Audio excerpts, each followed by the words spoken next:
జశ్వంత్ సింగ్ రావత్ ఈశాన్య సరిహద్దు ఏజెన్సీలోని నూరానాంగ్ యుద్ధంలో 1962 నవంబర్ 15న 4వ బెటాలియన్ 4వ గఢ్వాల్ రైఫిల్స్లో పనిచేస్తున్నారు.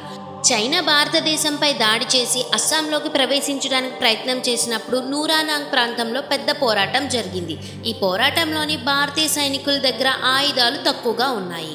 దీంతో భారత సైనిక అధికారులు పోరాడుతున్న సైనికులను వెనుకకు రావాల్సిందిగా ఆజ్ఞాపించారు. మొత్తం సైనికులు వెనక్కి వచ్చారు, కానీ జశ్వంత్ సింగ్ రావత్, గోపాల్ సింగ్ గోసాయ్, త్రిలోక్ సింగ్ నేగి అనే ముగ్గురు సైనికులు మాత్రం అక్కడే ఉండిపోయారు.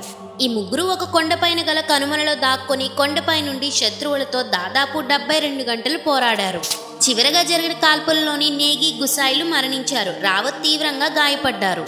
అయితే మెంటా జాతికి చెందిన 2 అరుణాచల్ ప్రదేశ్ గిరిజన మహిళలు రావత్ సూచనల మేరకు దాదాపు 300 రైఫిళ్లను ఆ ప్రాంతంలోని ఏర్పాటు చేశారు. దీంతో అక్కడ వందలాది మంది భారత సైనికులు పోరుకు సిద్ధంగా ఉన్నట్లు చైనా సైన్యం భ్రమపడి ముందుకు వచ్చేందుకు సాహసించలేదు. 3 రోజులైనా ఈ వ్యూహం ఏంటో అర్థం కాక దిక్కుతోచని స్థితిలో చైనా సైన్యం ఉండిపోయింది. ఇదే సమయంలో జశ్వంత్ సింగ్కు ఆహారం అందిస్తున్న ఒక గ్రామస్తుడిని చైనా సైనికులు అదుపులోకి తీసుకొని అతని చిత్రహింసలు పెట్టడంతో అతని నిజం బయటపెట్టాడు. దీంతో చైనా సైన్యం రావత్ శిబిరం పైన దాడి చేశారు. అలాంటి క్లిష్ట సమయంలో కూడా రావత్ చివరి నిమిషం వరకు వీరోచితంగా పోరాడి దాదాపు 150 మంది శత్రువులను మట్టుబెట్టారు. ఆయన తుపాకీలోని చివరిగా మిగిలిన తోటాతోని ఆత్మాహుతి చేసుకొని వీరమరణం పొందారు. రావత్కు సహాయం చేసిన నూరాను చైనా సైనికులు చిత్రవద చేసి చంపారు. శారా వారికి చిక్కకుండా కొండపై నుండి లోయలోకి దూకి ఆత్మాహుతి చేసుకుంది.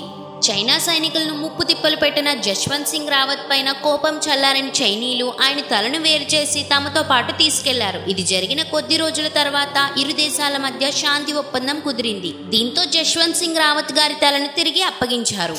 జశ్వంత్ సింగ్ రావత్ గారి సాహసానికి మెచ్చి భారత ప్రభుత్వం మహావీర చక్ర అవార్డును ప్రకటించింది. ఈయన పోరాడిన ఆ స్థావరానికి జశ్వంత్ గఢ్ అని పేరు పెట్టారు. ఈయనకు లభించిన మరో గౌరవం ఏమిటంటే ఈయన మరణం తర్వాత కూడా సేవ చేస్తున్నట్లుగా ఈయనకు పదోన్నతులు లభిస్తున్నాయి.